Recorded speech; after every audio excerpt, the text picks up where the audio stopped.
ప్రపంచంలోనే అత్యంత ఎత్తైన చినాబ్ రైల్వే వంతెన ప్రారంభోత్సవానికి రంగం సిద్ధమైంది. ప్రధానమంత్రి నరేంద్ర మోదీ కాసేపట్లో ఈ వంతెనను దేశంలోనే మొట్టమొదటిసారిగా తీగలతో అనుసంధానించిన అంజీ రైల్వే వంతెనను ప్రారంభిస్తారు. కట్రా శ్రీనగర్ వందే భారత్ రైళ్లను ప్రధాని ప్రారంభించనున్నారు.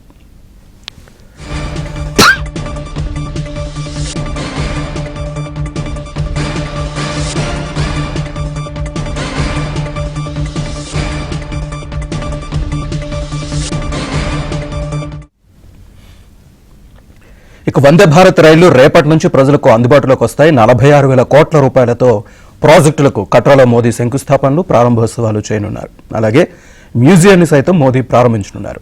ఆపరేషన్ సింధూర్ అనంతరం ప్రధాని తొలిసారిగా జమ్మూ కాశ్మీర్లో పర్యటించనుండడం భారీగా భద్రతా ఏర్పాట్లు చేశారు.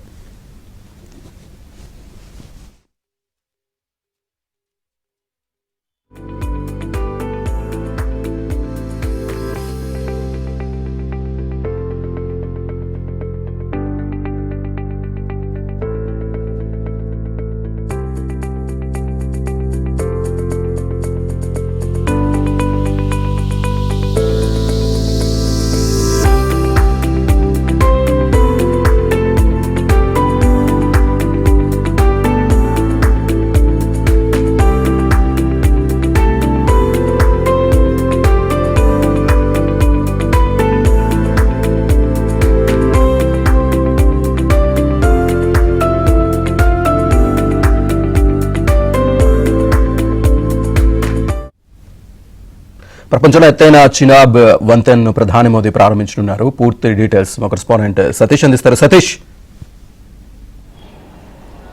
శ్రీనివాస్, ప్రధానమంత్రి నరేంద్ర మోదీ మరి కాసేపట్లో జమ్మూ కాశ్మీర్ చేరుకోబోతున్నారు. ఇక జమ్మూ కాశ్మీర్లో ఇప్పటికే నిర్మించిన చినాబ్ వంతెనను ప్రారంభించబోతున్నారు. ప్రపంచంలోనే అత్యంత పెద్దదైన ఈ వంతెనకు సంబంధించి మరి కాసేపట్లో ప్రారంభం కాబోతుంది. మరోవైపు అనంతరము అంజీ రైల్వే వంతెన కేబుల్ బ్రిడ్జ్, మొట్టమొదటిసారి రైల్వే కేబుల్ బ్రిడ్జిని దేశంలోనే మొదటిసారిగా నిర్మించారు. అది కూడా జమ్మూలోనే నిర్మించడం. అనంతరం వాటిని ప్రారంభించిన అనంతరం కూడా వందే భారత్ ఎక్స్ప్రెస్, మొట్టమొదటి వందే భారత్ ఎక్స్ప్రెస్ను కూడా జమ్మూలో ప్రారంభించబోతున్నారు. దాదాపు శ్రీనగర్ కావచ్చు, జమ్మూ కావచ్చు, బారాముల్లా కావచ్చు, మొత్తం 270 కిలోమీటర్ల పైగా కలుపుకొని వెళ్లే వంతెనకు సంబంధించి, అదేవిధంగా వీటికి సంబంధించిన ప్రాజెక్టులను కూడా ప్రారంభించబోతున్నారు. ఇక జమ్మూ కాశ్మీర్కి సంబంధించి ప్రధానంగా 46,000 కోట్ల రూపాయల బహుళ సార్థక ప్రాజెక్టులకు కూడా ప్రధాని మోదీ శంకుస్థాపనలు, ప్రారంభోత్సవాలు కూడా చేయబోతున్నారు. మొత్తం వీటన్నిటిని కూడా జాతికి అంకితం చేయబోతున్నారు. అయితే చినాబ్ వంతెనకు సంబంధించి గత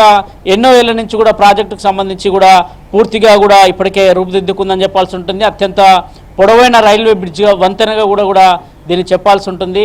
అత్యంత ప్రతిష్టాత్మకంగా భారత ప్రభుత్వం రైల్వే శాఖ దీన్ని తీసుకుందని చెప్పాల్సి ఉంటుంది. ఇక జమ్మూ కాశ్మీర్లో దాదాపు శ్రీనగర్ కావచ్చు, బారాముల్లా కావచ్చు, అనేక ప్రాంతాలకు కూడా అనుసంధానంగా కూడా ఈ ప్రాజెక్ట్ మారుతుందని చెప్పాల్సి ఉంటుంది. మరోవైపు పక్కనే మరో మ్యూజియాన్ని కూడా ఏర్పాటు చేశారు. ఆ మ్యూజియంలో కూడా ప్రధాని మోదీ తిరిగి మ్యూజియాన్ని కూడా సందర్శించబోతున్నారు. అనంతరం జమ్మూలో ఒక సభను కూడా ఏర్పాటు చేశారు. ప్రధానంగా కాట్రా ప్రాంతంలో, కాట్రాలో ఒక సభ ఏర్పాటు చేశారు. ఇప్పుడే సభకు సంబంధించిన ఏర్పాట్లను కూడా పూర్తి చేశారు. మరి కాసేపట్లో ప్రధానమంత్రి నరేంద్ర మోడీ నేరుగా సభా ప్రాంగణాలకు మొదట వీటన్నిటికి కూడా సందర్శించి వాటిని ప్రారంభించిన అనంతరం కూడా జమ్మూ కాశ్మీర్లో సభను ఉద్దేశించి, ప్రజలను ఉద్దేశించి కూడా ప్రసంగం చేయబోతున్నారు. ముఖ్యంగా చేపట్టిన ప్రాజెక్టులు కావచ్చు, 46,000 కోట్లతోని ఏ విధంగా ప్రాజెక్టు నిర్మాణాలు చేపట్టిన అంశానికి సంబంధించిన అంశాలను కూడా జమ్మూ కావచ్చు, యావత్ భారత ప్రజలు కూడా తెలియజేయబోతున్నారు. శ్రీనివాస్.